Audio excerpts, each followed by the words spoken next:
వేళలా అందుబాటులో ఉండి విశ్వసనీయ పాత్రులుగా ప్రజా సమస్యల్ని పరిష్కరిస్తామని చెప్పి ఈ సందర్భంగా తెలియజేస్తున్నాను.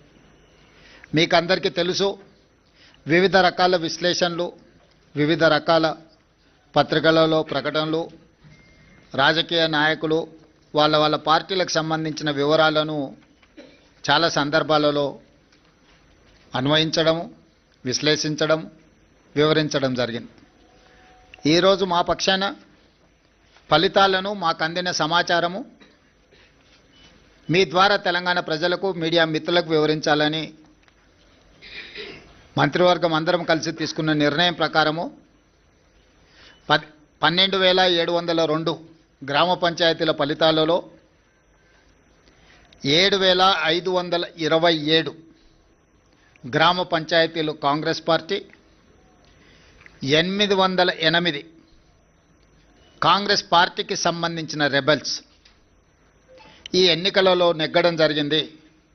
మొత్తానికి 8,335 గ్రామ పంచాయతీలు 66% ఫలితాలను కాంగ్రెస్ రెబెల్స్ ఈ ఎన్నికలలో మేము సాధించడం జరిగింది. అదేవిధంగా బీఆర్ఎస్, బీజేపీ ఒక కూటమిగా ఈ ఎన్నికల్లో పోటీ చేసి 3,511 బీఆర్ఎస్, 710 గ్రామ పంచాయతీలు బీజేపీ, టోటల్గా 4,221 బీఆర్ఎస్ బీజేపీ కూటమి గెలుచుకోవడం జరిగింది. ఇది 33%. దాదాపుగా 146 గ్రామ పంచాయతీలు సిపిఐ, సిపిఎం, ఇతరులు 1%, ఇతర రాజకీయ పార్టీలు కూడా నెగ్గడం జరిగింది. తద్వారా కాంగ్రెస్ రెబెల్స్ 66% గెలిస్తే బీజేపీ, బీఆర్ఎస్ 33%, కమ్యూనిస్టులు 1% ఈరోజు ఈ ఎన్నికల్లో ఫలితాలను సాధించారు. ఈ ఫలితాలు మా 2 సంవత్సరాల పరిపాలనకు ప్రజలిచ్చిన తీర్పు. 2023 డిసెంబర్ 7 నాడు మేము అధికారం చేపట్టిన తర్వాత కంటోన్మెంట్ శాసనసభ ఉప ఎన్నికలు జరిగినాయి. పోయిన నెల జూబ్లీ హిల్స్ శాసనసభ ఉప ఎన్నికలు జరిగినాయి. ఈ 2 ఉప ఎన్నికలలో కూడా కాంగ్రెస్ పార్టీని ప్రజలు ఆశీర్వాదించడం జరిగింది. ఈనాడు గ్రామీణ ప్రాంతాలలో జరిగిన గ్రామ పంచాయతీ ఎన్నికలు 94 శాసనసభ నియోజకవర్గాల పరిధిలో ఈ ఎన్నికలు జరిగినాయి. ఈ 94 శాసనసభ నియోజకవర్గాల పరిధిలో జరిగిన ఎన్నికల్లో కాంగ్రెస్ పార్టీ 87 శాసనసభ నియోజకవర్గాలలో మెజారిటీ సాధిస్తే బీఆర్ఎస్ 6 శాసనసభ నియోజకవర్గాలలో మెజారిటీ సాధిస్తే బీజేపీ 1 శాసనసభ నియోజకవర్గంలో మెజారిటీ గ్రామ పంచాయతీలు సాధించుకోవడం జరిగింది.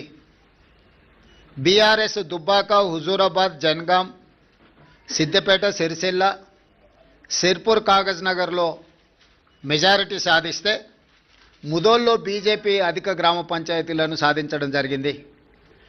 94 శాసనసభ నియోజకవర్గాలలో స్థానిక సంస్థల ఎన్నికలు జరిగితే కాంగ్రెస్ పార్టీ 87 శాసనసభ నియోజకవర్గాలలో అత్యధిక స్థానాలను సాధించడం ద్వారా 2023 నాడు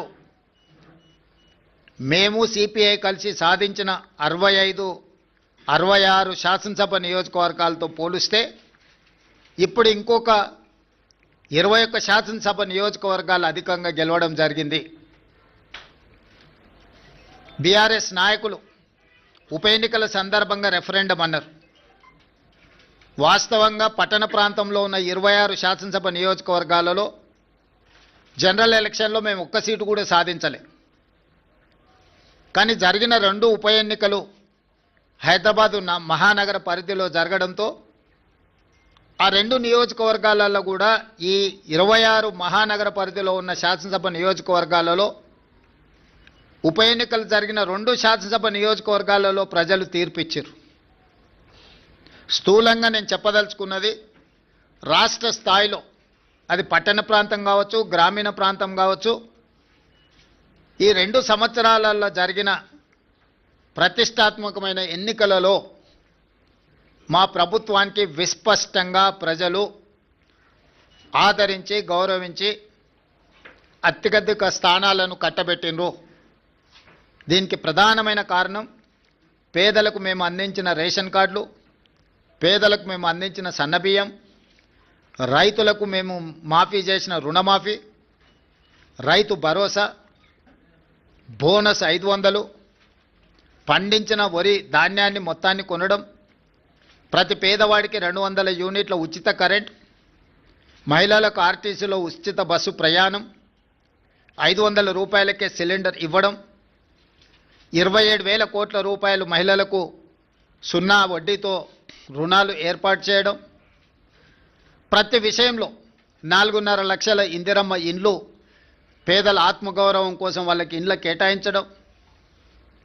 ఇదే కాకుండా దీర్ఘకాలికంగా ఒక సంక్షోభాన్ని సృష్టించిన మాదిగ ఉపకులాల వర్గీకరణను పరిష్కరించడం, 100 సంవత్సరాల నుంచి జటిలంగా మారిన కులగణనను నిర్వహించడం, 61,000 ప్రభుత్వ ఉద్యోగ నియామకాలు చేపట్టడం, మూతబడుతున్న ప్రభుత్వ పాఠశాలలను తిరిగి తెరవడమే కాకుండా టీచర్ల నియామకం చేపట్టి పేదలకు నాణ్యమైన విద్యను అందించాలని మేము చేస్తున్న ప్రయత్నాలు అన్నీ కూడా ఈనాడు ఒక క్రమ పద్ధతిలో సంక్షేమాన్ని, అభివృద్ధిని సమపాలలో మెలవించి పరిపాలన అందించడం, అన్నిటికంటే 6 గ్యారంటీలతో పాటు 7వ గ్యారంటీ ఇస్తున్నాం. ప్రజలకు స్వేచ్ఛ, ప్రజాస్వామ్యాన్ని కాంగ్రెస్ పార్టీ అందిస్తుంది అని. ఈ 2 సంవత్సరాలల్లో ఎక్కడ కూడా ప్రజల్ని నిర్బంధించాలన్న ఆలోచన కానీ, ప్రతిపక్షాల మీద కక్ష సాధింపు చర్యలకు పాల్పడడం కానీ మా ప్రభుత్వం చేయలేదు.